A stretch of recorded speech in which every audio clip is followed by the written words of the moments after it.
Okey, Assalamualaikum warahmatullahi taala wabarakatuh. Untuk podcast hari ini, saya jemputkan khas kepada tuan-tuan dan puan-puan, iaitu Ustaz Muhammad Mahiruddin bin Ramli yang daripada Setia Alam. Ya, saya. Assalamualaikum semua. Okey Ustaz, macam mana keadaan perjalanan daripada Setia Alam nak ke Shah Alam ni pagi-pagi ni? Alhamdulillah semua berjalan lancar. Mungkin kita punya niat baik nak buat benda baik, nak sharekan ilmu pada semua. Alhamdulillah dipermudahkan semua. Okey, untuk pengetahuan tuan-tuan dan puan-puan, Ustaz Mahir ni adalah guru yang mengajar Al-Quran, mengajar tajwid daripada asas dan apa lagi Ustaz Mahir yang Ustaz Mahir selalu bantu student? Saya mengajar daripada asas, mengajar alif bata lah untuk golongan dewasa dan ada juga kanak-kanak. Kemudian dia ada tahap dia tahu. Saya ajar daripada asas. Kemudian dah habis tahap asas tu, dia akan naik kepada talaki, masuk Al-Quran lah.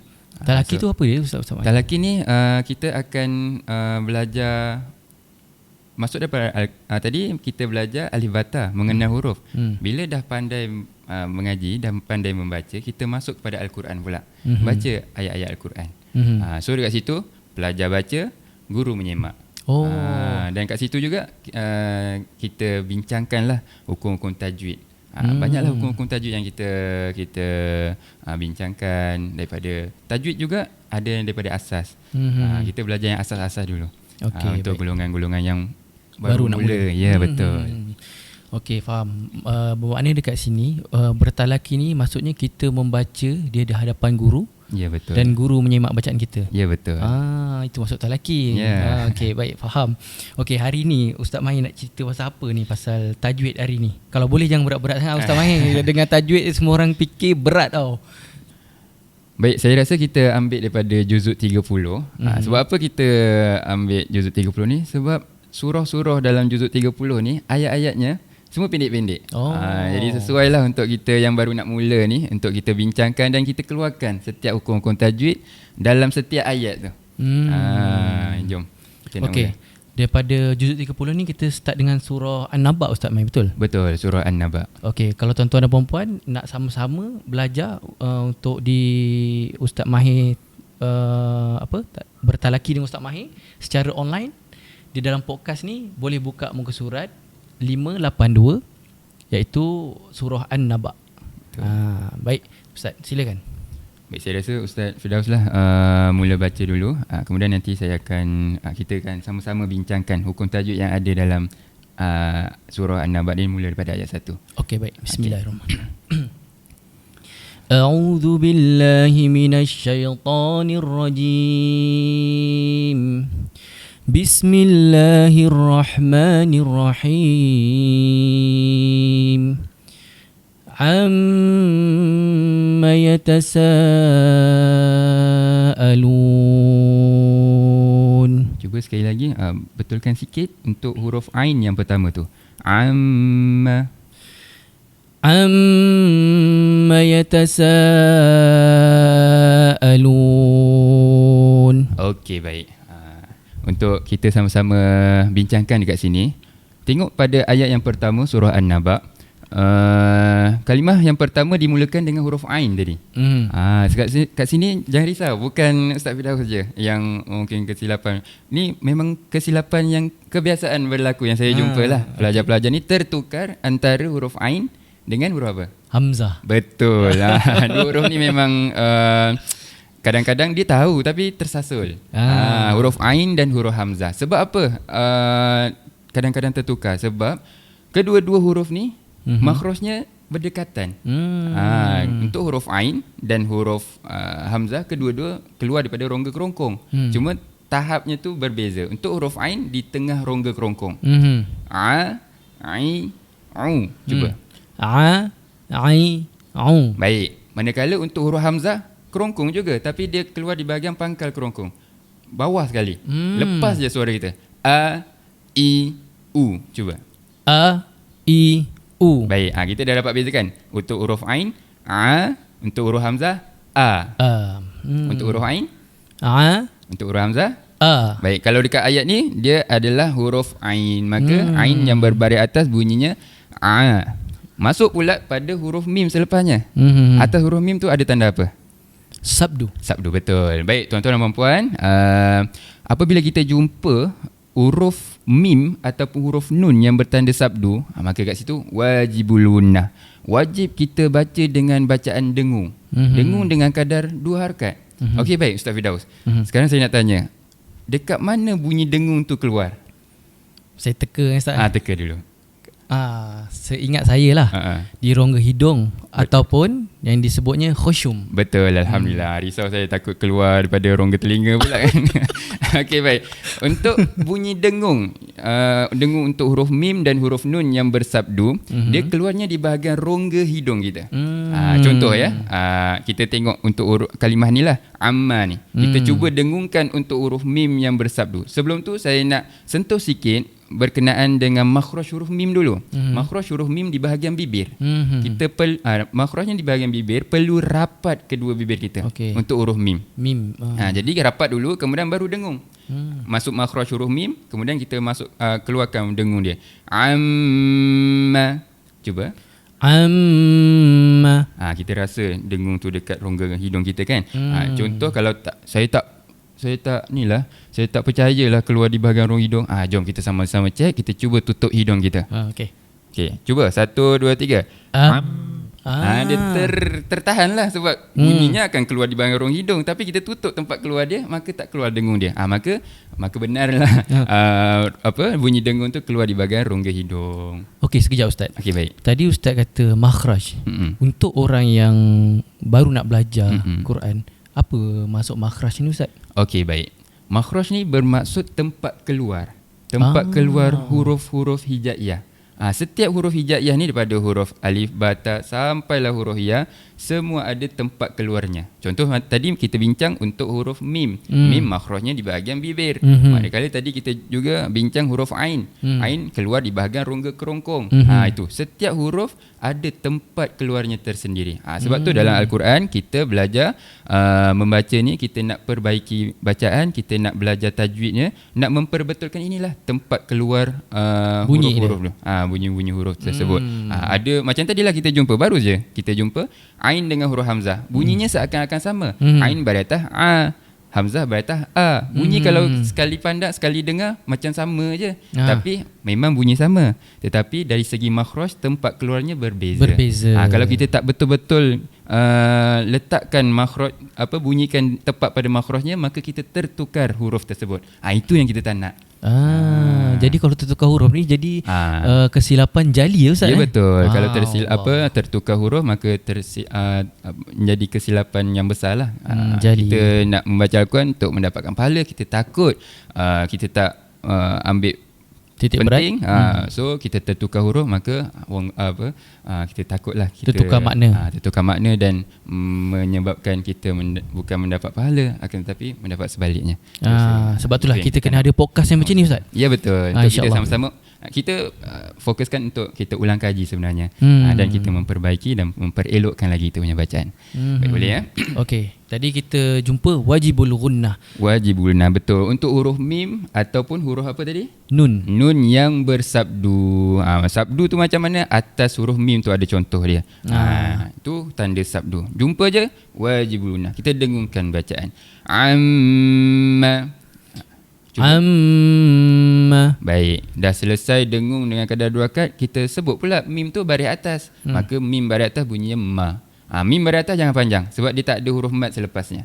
Jadi amma yatasaalun. Nampak, lepas huruf mim baris atas tu terus sebut huruf ya selepasnya. Ya baris atas. Baik. Untuk kalimah seterusnya kita tengok pula pada huruf sin tu.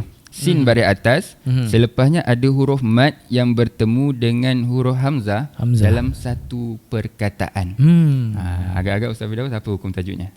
Dalam satu perkataan wajib muttasil. Betul, alhamdulillah. Okay. Saya tembak Ustaz. Oh ya ke? Saya baik kena je. Okey, baik. Untuk bacaan mat wajib muttasil ni, dia berlaku apabila huruf mat. Huruf mat ni ada 3 lah. huruf alif, waw ataupun huruf ya bertemu dengan huruf hamzah. Bertemu pula dalam satu perkataan. Jadilah dia mad wajib muttasil. Cara bacaannya pula perlu dibaca dengan kadar 4 atau 5 harakat. Maka sin baris atas itulah yang perlu kita baca dengan sekurang-kurangnya 4. Yatasaalun. Cuba. Amma yatasaalun. Terbaik, alhamdulillah. Tu sin baris atas dibaca dengan kadar 4 atau 5 harakat, kemudian diikuti pula dengan huruf hamzah baris atas. Ingat balik yang tadi kita bincang tadi. Hamzah perlu beza dengan huruf Ain. Jangan yatasaalun. Bunyi Arab. Jangan macam tu. Dia kalau hamzah kita bunyikan hamzah, kalau ain kita bunyikan ain. Ingatlah, hamzah kita lepas je suara. Ni saya bagi tips yang mudah lah kan. Hamzah kita lepas je suara, jangan ditahan-tahan di kerongkong. Jadi jangan ditekan-tekan di tengah kerongkong. Dia lepas je. Hamzah i u. Kalau ain tu kita ada penekanan sikit lah.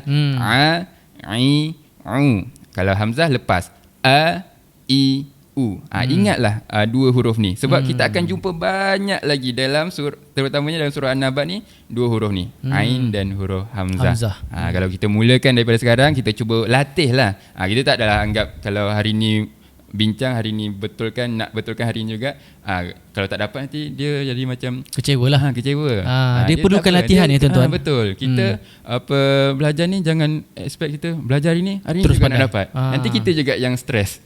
Dia perlukan tempoh masa dan perlukan kita kena konsisten lah belajar tu. Tak boleh lah hari ni belajar, lepas tu mengharapkan esok lusa dah dapat. khatam. Padahal hari ni je belajar, esok lusa dah tak ulang dah. Dia kena sentiasa ulang, sentiasa kita perbaharui kita punya ingatan tu. Dengan macam ni lah kita ulang kaji. Nampak kita bincang, nampak benda ni kita bincang. InsyaAllah. Kan?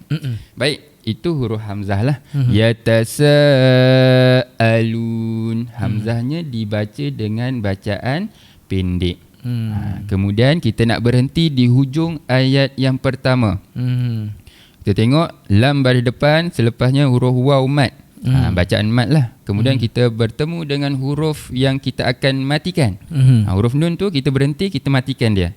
Bila huruf bacaan mad bertemu dengan huruf yang kita wakafkan, dia menjadi bacaan mad arid li sukun. Betul. Mad arid li sukun ni syarat utama dia, kita kena berhenti bacaan. Kalau tak berhenti bacaan, dia tak jadi mad arid li sukun. Nanti kita bincangkan dia jadi bacaan apa. Tapi kita fokuskan dulu macam mana cara bacaan mad arid li sukun ni dan macam mana dia berlaku. Macam tadi lah saya beritahu, mad arid li sukun dia berlaku apabila kita berhenti bacaan. Berhenti bacaan ni macam tadi, dia ada bacaan mad yang bertemu dengan huruf yang kita matikan. Kita matikan sebab kita nak berhenti bacaan. Huruf nun lah. Huruf nun baris atas. Tapi disebabkan kita nak berhenti bacaan, kita matikan nun. Sukun. Sukun. Sukunkan nun, huruf nun. Sebelumnya tu ada bacaan mad. Jadilah mad arid li sukun.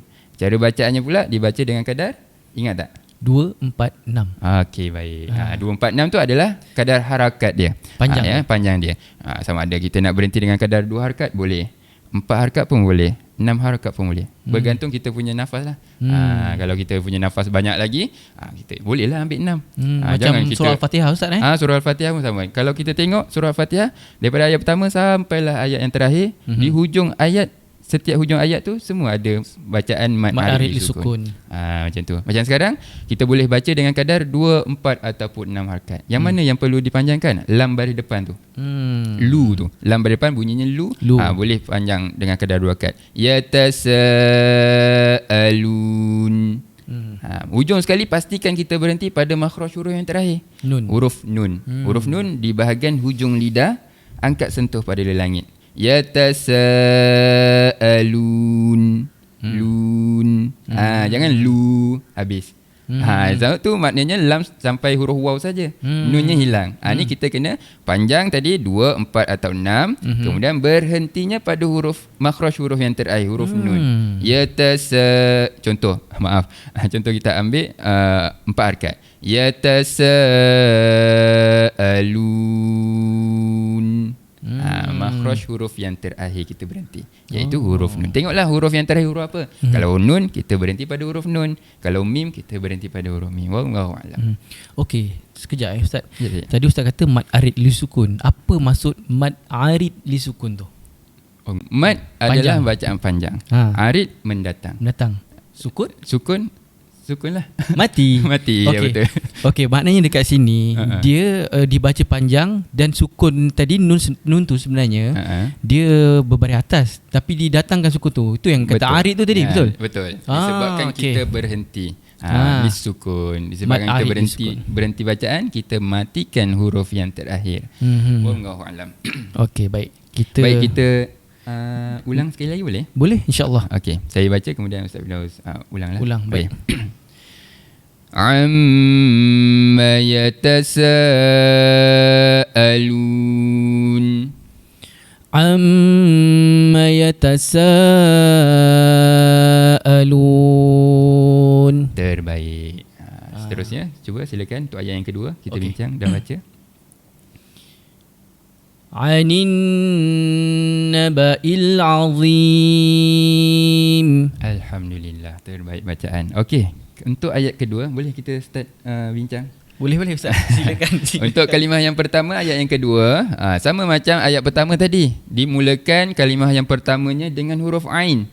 Pastikan, nampak? Bila kita bincang ni, dia akan perkara yang berulang-ulang je kita jumpa. Sama je kalau kita bertalaki, kita baca Al-Quran, kita akan jumpa hukum tajuk yang berulang-ulang. Maka kalau ni satu tips lah, kalau kita nak mahir tajwid, maka perbanyakkanlah bacaan. Maka kita akan jumpa berulang-ulang kali hukum tajwid yang sama sahaja. Macam sekarang baru 2 ayat kita dah berulang-ulang untuk huruf perbezaan antara huruf ain dan hamzah. Tu baru 2 ayat tu. Kalau dah sampai 10 ayat tu, berapa kali kita ulang perbezaan antara huruf ain dan hamzah. Dan jangan risau, setiap kali kita jumpa ni saya akan memberi peringatan untuk setiap kesalahan yang berlaku lah. Kesalahan, maksud saya kesalahan yang kerap berlaku untuk pelajar-pelajar yang pernah saya jumpa lah. Antaranya macam ni lah, ain tertukar dengan hamzah, hamzah tertukar dengan huruf ain. Ni untuk kita perbaiki di masa depan, kita mulakan dari sekarang lah, untuk mengurangkan kesilapan Ustaz. Betul. Okey, baik, kita berbalik tadi. Kalimah yang pertama dimulakan dengan huruf ain. Bezakan huruf ain dan huruf hamzah. Ain tengah rongga kerongkong, kita tekan sikit. Cuba. Kalau hamzah kita lepas saja. Kita tak nak hamzah, kita nak huruf ain, maka anin nabai. Kemudian nun yang berbaris bawah, dia bertemu dengan kalimah seterusnya tu, kalimah yang dimulakan dengan alif lam. Perasan tak? Ni hamzah Ustaz. Okey. Ni kalau ikutkan tu dia adalah huruf hamzah wasal. Tapi biasa kita nak apa nama panggilannya, alif lam lah kat situ ya. Alif lam kat situ.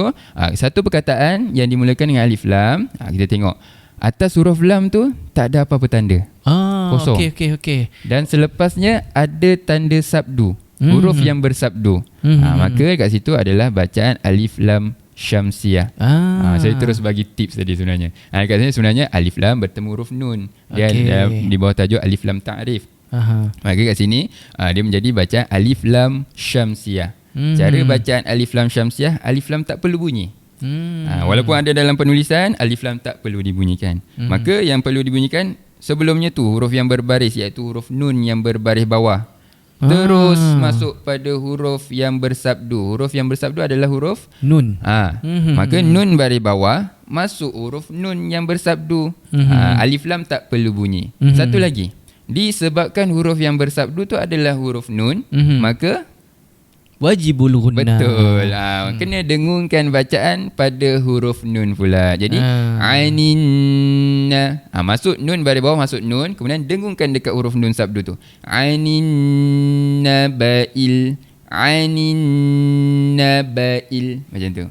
Boleh ya? Masuk terus pada huruf nun, huruf yang bersabdu iaitu huruf nun. Kemudian disebabkan huruf yang bersabdu tu adalah huruf nun, dengungkan dulu 2 harakat. 2 harakat. Okey Ustaz, sebelum kita masuk wajibul gunnah tadi, yang alif lam syamsiah ni, macam mana kita nak identify dia alif lam syamsiah? Okey, baik. sebenarnya alif lam ni, alif lam ta'rif ni dia ada dua bacaan. Satu alif lam syamsiah, satu lagi alif lam qamariyah. Dia saya bagi bahasa mudahnya lah. Satu perkataan yang dimulakan dengan alif lam. Alif, huruf alif dan huruf lam. Nah, ya betul. Okay. Bentuk kan bentuk huruf alif kan, tapi dalam bahasa tajwidnya dia adalah hamzah wasal. Tapi kita sebut alif lah, alif lam. Satu perkataan yang dimulakan dengan alif lam. Dia akan bertemu dengan 14 huruf dia. Alif lam qamariyah, alif lam bertemu 14 huruf. Alif lam syamsiah, alif lam bertemu dengan 14 huruf yang lain. Banyak huruf. Banyak, nak hafal banyak. Tapi macam mana kita yelah nak hafal huruf ni, alif lam syamsiah 14. Macam mana kita tips yang mudah untuk penonton dan saya ni nak identify dia tanpa mengingatkan 14 huruf tadi tu? Okey, baik. Kalau kita perasan tadi, saya dah bagi tahu dah tipsnya tadi dekat awal tadi. Yang mana kita tengok satu perkataan yang dimulakan dengan alif lam. Nanti kita tengok alif lamnya. Atas huruf lam tu kita tengok. Atas huruf lam tak ada apa-apa tanda, dan selepasnya huruf bersabdu dia adalah alif lam syamsiah. Manakala alif lam qamariyah, satu perkataan dimulakan alif lam, dua-dua sama. Satu perkataan dimulakan alif lam. Kita perhatikan atas huruf lam. Atas huruf lam ada tanda sukun, itu adalah bacaan alif lam qamariyah. Itu je beza. Tapi dalam ni alhamdulillah kita jumpa dua contoh untuk alif lam qamariyah dan alif lam syamsiah bersebelahan. Maka mudahlah untuk kita tengok perbezaan antara alif lam syamsiah dan alif lam qamariyah. Kita tengok yang pertama, anin naba. Alif lam bertemu huruf nun tu, atas huruf lam kosong, tak ada apa-apa tanda macam saya kata tadi, dan huruf selepasnya bersabdu. Maka itu adalah bacaan alif lam syamsiah. Manakala kalimah selepasnya al-azim, alif lam bertemu huruf ain, atas huruf lam tu ada tanda sukun. Itu adalah bacaan alif lam qamariyah. Maknanya yang tadi tu alif lam bertemu dengan nun tadi, atas lam tadi tak ada tanda sukun. Betul. Tapi selepas lam tu ada sabdu. Betul. Itu alif lam syamsiah. Betul. Okey, yang ni pula huruf alif dan lam, atas lam tu ada tanda sukun. Betul. Itu alif lam qamariyah. Betul. Maknanya kita tak perlulah hafal 14 huruf tu, Ustaz. Sebenarnya kalau kita tengok atas huruf lam saja dah tak perlu tengok huruf selepasnya pun.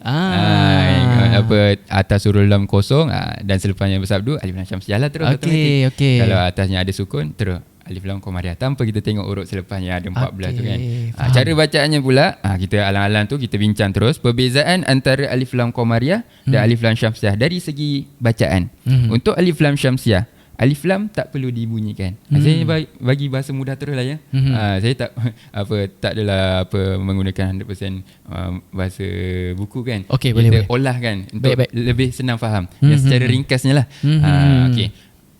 Untuk alif lam syamsiah, alif lamnya tak perlu dibunyikan. Okey. Huruf sebelumnya yang berbaris terus masuk pada huruf yang bersabdu. Macam tadilah. Aini, nun baris bawah terus masuk huruf nun yang bersabdu. Alif lam tak perlu bunyi. Okey, baik. Faham. Kemudian untuk alif lam qamariyah, kita perlu jelaskan bacaan huruf lam. Contoh macam tadi, anin nabail azim. Hamzah baris bawah tu masuk terus pada huruf lam. Jelaskan sebutan huruf lam. Untuk alif lam qamariyah ni pula kita kena hati-hati. Huruf lam jangan dilantunkan. Ni antara kesalahan yang sering terjadilah. Huruf lam terbaca dengan lantunan. Ataupun dibaca dengan qalqalah. Ini contoh yang silap. Saya cuba Ini contoh yang silap tapi jangan ditiru Dia anin nabail azim. Ada le-nya tu. Ada huruf lam tu ada lantunan. Nabail azim. Itu yang kita nak elakkan. Itu salah dari segi dia punya sifat dia lah. Sifat huruf lam dia tidak bersifat qalqalah. Kita jelaskan saja huruf lamnya. Nabail azim. Azim. Kena kawal lah kita punya makhraj tu. Lidah kita tu. Untuk huruf lam yang bertanda sukun. Wallahu alam. Baik, itu berkenaan dengan perbezaan lah alif lam qamariyah dan alif lam syamsiah. Tadi kita berbalik kembali perbincangan kita pada kalimah yang kedua, anin nabail.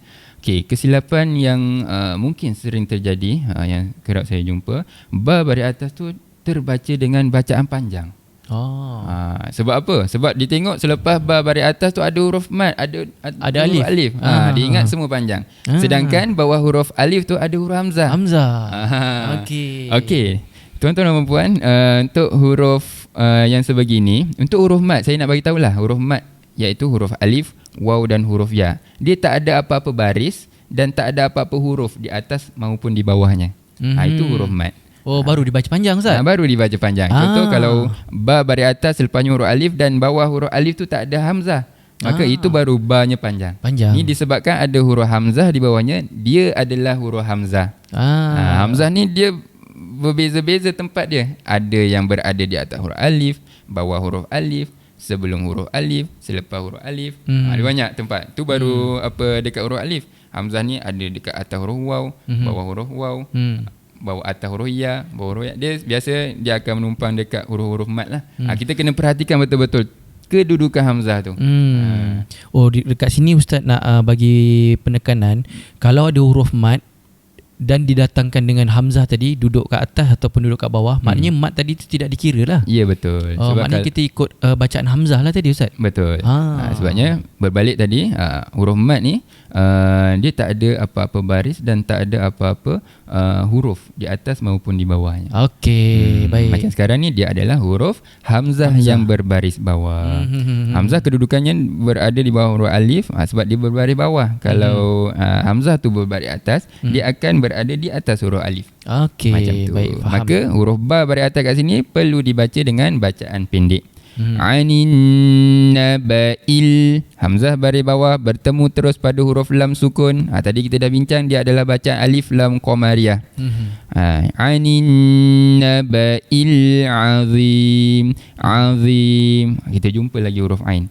Suka saya untuk memberi peringatan, ain perlu dibezakan antara huruf ain dan huruf hamzah. Hamzah, baik. Ain kita berikan penekanan sikitlah di tengah rongga kerongkong. Kemudian diikuti dengan huruf dha. Huruf dha ni agak-agak dekat mana dia punya tempat keluar dia? Ni agak susah sikit kan? Berat lah. Ustaz test saya ni. Cuba tembak-tembak sikit. Hujung lidah, sentuh di gigi gunting belah atas. Betul. Dia sama macam huruf dha. Sama macam huruf dha. Huruf dha ni sama macam huruf sa dan huruf zal. 3 huruf ni. Ingat tuan-tuan, huruf dha, sa dan huruf zal. Makhrajnya di bahagian hujung lidah, kita keluarkan sikit, sentuh pada hujung gigi gunting belah atas. Okey. Jadi dha ni perlu kita keluarkanlah hujung lidah kita tu. Azi. Anin nabail azim. Cuba. Anin nabail azim. Baik, hujung sekali kita berhenti di hujung ayat yang kedua. Dia sebenarnya kalau kita berhenti ni sama macam ayat yang pertama tadi, berhenti dengan kadar 2, 4 ataupun 6 harakat. Hukum tajwidnya ni saya dah tahu dah Ustaz. Apa? Ustaz dah bagi tahu saya tadi. Alhamdulillah, cepat tangkap ni. Mad arid li sukun. Alhamdulillah, betul. Mad arid li sukun, berhenti dengan kadar 2, 4 ataupun 6 harakat, dan berhentinya pastikan berhenti pada huruf yang makhraj huruf yang terakhir. Macam tadi ayat pertama, makhraj huruf terakhir adalah huruf nun. Macam ayat yang kedua, hujung sekali adalah huruf mim. Makhraj huruf mim di bahagian bibir, perlu rapatkan kedua bibir kita. Azim. Rapat bibir. Alhamdulillah. Itu saja untuk ayat yang kedua. Baik, maka secara kesimpulannya apa yang kita bincangkan dekat ayat yang kedua ni, cuba. Okey, yang pertama tadi kita jumpa alif lam syamsiah. Betul. Dia huruf alif dan lam, atas lam tu tak ada tanda sukun. Selepas huruf lam tu ada tanda sabdu. Betul. Alif lam syamsiah. Betul. Okey, yang seterusnya adalah al-azim. Alif lam atasnya ada tanda sukun. Iaitu alif lam qamariyah. Betul. Bunyi lam kena jelas tanpa lantunan. Betul. Dan azim, itulah adalah mad arid li sukun. Baik, dibaca dengan 2, 4 ataupun 6 harakat. Ahsanta. Alhamdulillah. Baik, selesai untuk ayat yang kedua. Jom kita buat ulangan bacaan untuk ayat yang kedua dulu. Anin nabail azim. Anin nabail azim. Alhamdulillah, terbaik. Boleh. Alhamdulillah. Okey, kita teruskan lagi satu ayat Ustaz. Untuk lagi. Podcast hari ni kita ringkas saja, kita ambil 3 ayat saja. Okey, ayat yang ketiga Ustaz. Okey, baik, silakan dulu baca. Okey. alladhi hum fihi mukhtalifun. Baik, itu untuk ayat yang ketiga untuk bacaannya. Sekarang kita cuba keluarkanlah ya sama-sama. Kita bincangkan satu persatu. Kalimah yang pertama dimulakan kalimahnya dengan allazi. Satu perkataan yang dimulakan dengan hamzah wasal. Kalau kita perhatikan hamzah wasal tu dia tak ditulis baris, sama ada baris atas, baris bawah ataupun baris depan. Maka apabila kita nak mulakan bacaan, kita perlu bunyikanlah hamzah wasal ni. Hamzah wasal ni dia sifat dia bila kita mulakan bacaan kita bunyikan hamzah wasal tu. Kalau kita sambung bacaan, hamzah wasal tidak dibaca. Okey. Macam sekarang kita nak mulakan dengan hamzah wasal, maka kita perlu bariskan hamzah wasal tu. Nak bariskan dengan baris apa? Ni saya bagi tips teruslah. Kalau hamzah wasal selepasnya huruf lam, automatik kita bariskan dia dengan baris atas. Dari erti kata yang lebih mudah, kalau ayat tu, kalimah tu bermula dengan alif lam, mesti baris atas. Ya, betul. Kalau satu kalimah tu dimulakan dengan hamzah wasal dan selepasnya bukan huruf lam, itu baru kita tengok huruf yang ketiga. Itu adalah formulanya. Itu tajuk lain nanti, insya-Allah. Sekarang kita fokuskan untuk ayat yang ni. Hamzah wasal selepasnya huruf lam, kita bariskan hamzah wasal tu dengan baris atas. Jadi a lah dia bunyi huruf hamzah. A masuk pada huruf lam yang bersabdu allazi. Sempurnakan sabdu pada huruf lam. Ya, huruf lam ada sabdu allazi, jangan allazi. Allazi umpama huruf lam baris atas sahaja, tak ada sabdu. Ni memandangkan atas lam tu ada sabdu. Allazi, zi, zal baris bawah dibaca berapa? Zi, dua harakat. Mad asli ni kan, Ustaz? Betul. Alhamdulillah. Zal huruf yang berbaris bawah bertemu dengan huruf mad. Sekarang mandangkan dia baris bawah, dia bertemu dengan huruf ya, maka dibaca dengan kadar dua harakat mad asli. Allazi hum fihi. Hum fihi, mim mati bertemu dengan huruf fa. Ni ada satu hukum tajuk. Saya bagi quiz sikit lah. Apa hukum tajuk kat sini? Okey, kalau kita tengok daripada huruf mim tu adalah huruf syafawi. Lepas tu atasnya ada tanda sukun. Jadi syafawi ni ada tanda sukun, maknanya izhar syafawi. Alhamdulillah, terbaik. Okey. Itulah hukum tajuknya. Bila ustaz test saya goyang, Ustaz. Okey, apabila mim mati bertemu dengan huruf fa, macam sekarang kita jumpa huruf fa lah, dan atas huruf mim tu ada tanda sukun. Dia merupakan bacaan izhar syafawi. Okey, baik. Untuk bacaan izhar syafawi ni, saya nak bagi tips teruslah. Kan? Apabila kita jumpa mim mati yang atasnya ada tanda sukun, bermakna itu adalah bacaan izhar syafawi. Baik. Kalau mim mati atasnya tak ada tanda sukun, kosong, dia sama ada ikhfa syafawi ataupun idgham mislain. Itu sama ada dia mim mati tu bertemu huruf mim ataupun dia bertemu dengan huruf ba. Untuk izhar syafawi yang atasnya ada tanda sukun ni, dia bertemu dengan semua huruf hijaiyah kecuali huruf mim dan huruf ba. Kalau kita nak hafal banyaklah kan. Maka kita tengok je atas mim ada sukun, izhar syafawi. Mesti izhar lah. Ya, kalau betul. ada mim tanda sukun, izhar. Ya, betul. Itu kita tengok dari segi simbol lah. Bacaan ni, Ustaz? Bacaannya pula kita perlu jelaskan bacaan mim mati tanpa dengung. Tanpa dengung yang dimaksudkan kat sini adalah tanpa dengung dengan kadar dua harakat tu lah. Berbeza dengan yang mim mati atasnya tak ada tanda sukun tu, itu kena dengung dua harakat. Yang ni tak perlu tu sampai tak perlu dua harakat. Maknanya kalau macam allazi hum, terus fa tu. allazi hum fihi. Cumanya huruf mim ni dia ada satu sifat yang dinamakan tawassul. Saya tak maaf lah kalau saya termasuk terus kepada sifat. Ni agak berat sikit lah perbincangan kalau dah masuk sifat. Cuma sekali lalu je lah kan. Dia jangan tertahan. Mim mati, huruf mim ni dia sifatnya tawassul. Dia bukan bersifat syiddah. Syiddah ni tertahan. Kalau tadi baca allazi hum fihi, itu tertahan. Itu syiddah. Mim, huruf mim ni dia tidak bersifat syiddah, tidak bersifat tertahan. Dia tawassul. Lajakkan sikit. Allazi hum fihi. Ni yang dinamakan dengung asliyah dia tu. Ada dengungnya yang bersifat tawassul. Dia lajak sikit. Itulah yang perlu diperbetulkan sikit. Jangan tahan, kita lajakkan sikit. Tapi jangan lajak sangat sampai dua harakat dengung. Itu beza dia. Okey, baik. Cuba. Saya cuba alladhi hum fihi mukhtalifun. Baik, alhamdulillah. Betul lah tu. Nasib baik ustaz datang. Dia rapatkan bibir. Mim mati ni apa, izhar syafawi, apa, makhraj huruf mim di bahagian bibir. Kita perlu jelaskan bacaan mim mati itulah. Makhraj huruf mim tu rapat bibir, dan tadi dah sempurnakan dia punya sifat yang bersifat tawassut. Selesailah. Dia macam touch and go. Rapat bibir terus sebut huruf selepasnya. Baik. Tak perlu rapat bibir lama-lama. Okey, baik.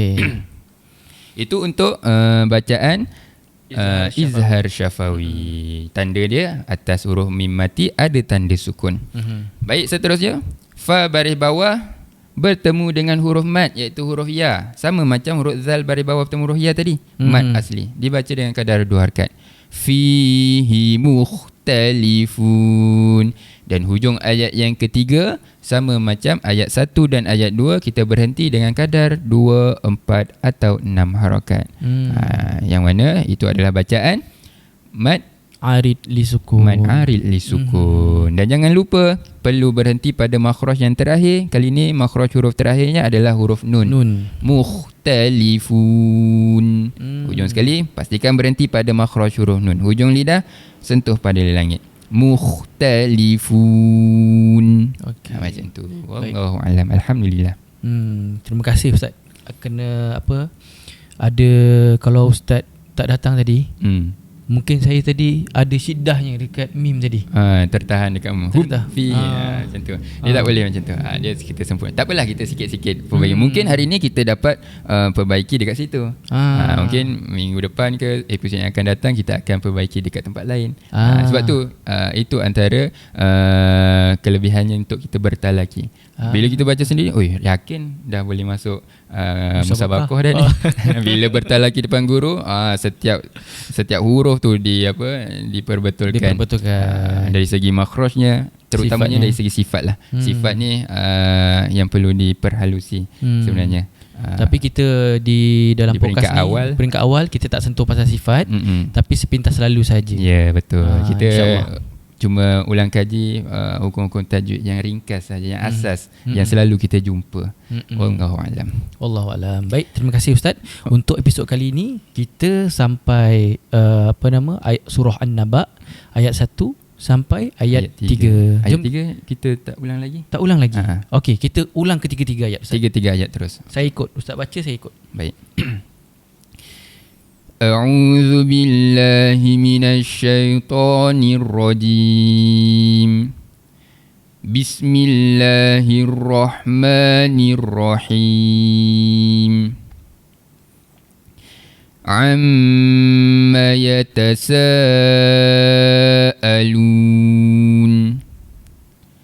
'anin naba'il 'azim alladzi hum fihi mukhtalifun.